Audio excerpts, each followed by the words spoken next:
In light of the previous video on love and Valentine's Day, today we're diving deep into something every single one of us has experienced. Hardly ever stop to ask what it really means. Heartbreak.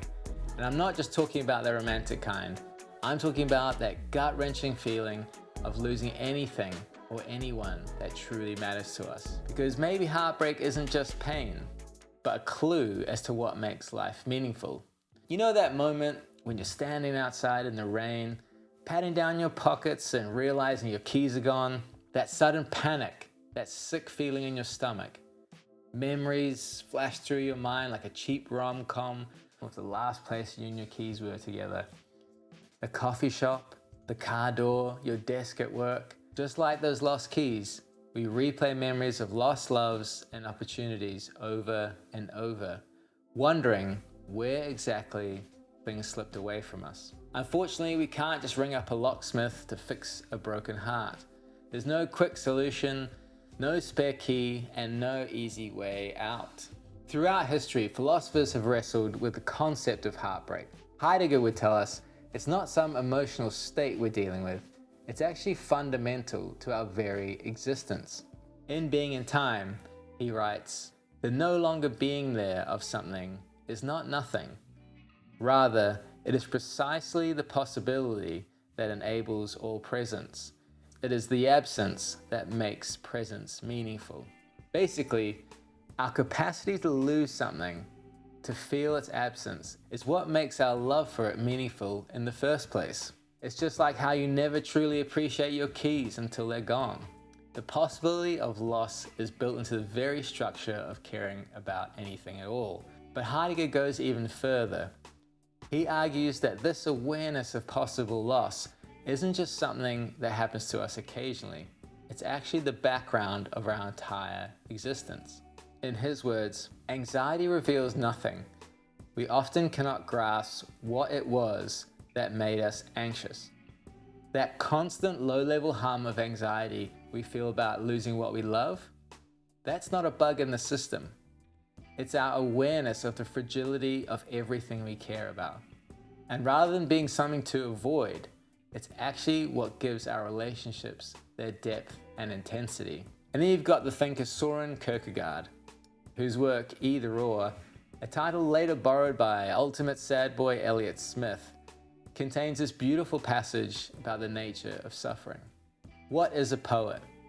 An unhappy person who conceals profound anguish in his heart, but whose lips are so formed that as sighs and cries pass over them, they sound like beautiful music.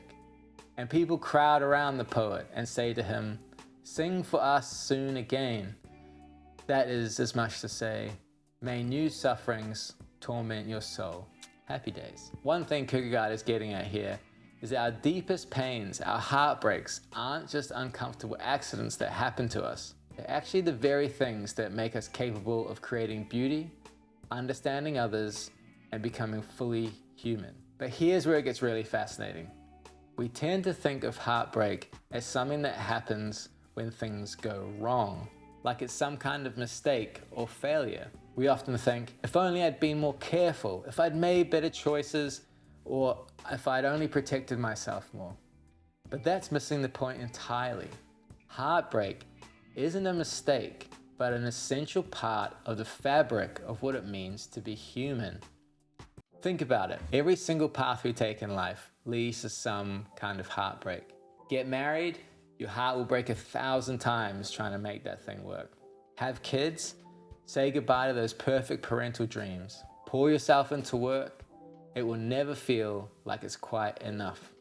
Even trying to really know yourself leads to some pretty uncomfortable truths. Which is why we should start to reframe heartbreak not as something to be avoided at all costs, but more like a compass, pointing towards what really matters. Because here's the truth, the only things that can break our hearts are the things we truly care about. The depth of our heartbreak is directly proportional to the depth of our love. We could try to see heartbreak not as some catastrophic failure, but as evidence that we've dared to care deeply about something. Not as an ending, but as part of an ongoing conversation we're having with life itself. That's not weakness. That's not failure. That's courage of the highest order. And that's something we all share. This beautiful, terrible capacity for heartbreak. Just like our lost keys, every time we invest in something, we care about something, we love something, we're essentially handing over a piece of ourselves, knowing full well it might get lost in the shuffle of life. Yet we do it anyway. We give out these pieces of ourselves, these little keys to our hearts, knowing they might end up in the rain. Because in the end, heartbreak isn't just about loss. It's about love. It's about caring so deeply it hurts. Heidegger would say, this is precisely what makes us human. This is the ability to care so much about something that its absence can shake the foundations of our world. And just as Kierkegaard suggests through the poet, perhaps heartbreaks are not just wounds to be endured, but transformative experiences that shape who we become. So the next time you're standing out in the rain, searching your pockets for those missing keys, remember that sinking feeling, that moment of loss. That's not just inconvenience or bad luck. It's a tiny reminder of what it means to be human, to care, to love, to lose. And maybe, just maybe, that's exactly how it should be. Because whether it's our keys or our hearts, what makes potential for loss so painful is precisely what makes having them so precious in the first place. And isn't that the most beautifully human paradox of all? But what do you all think? Is heartbreak a compass pointing us towards the people, places, and things that truly matter to us? Or is it just a painful part of the human experience, best expressed by emo bands and sad late night playlists? Let me know in the comments, and if this one resonated with you, please like and subscribe. Send to a friend. Thank you so much for watching, and I will see you here in the next one.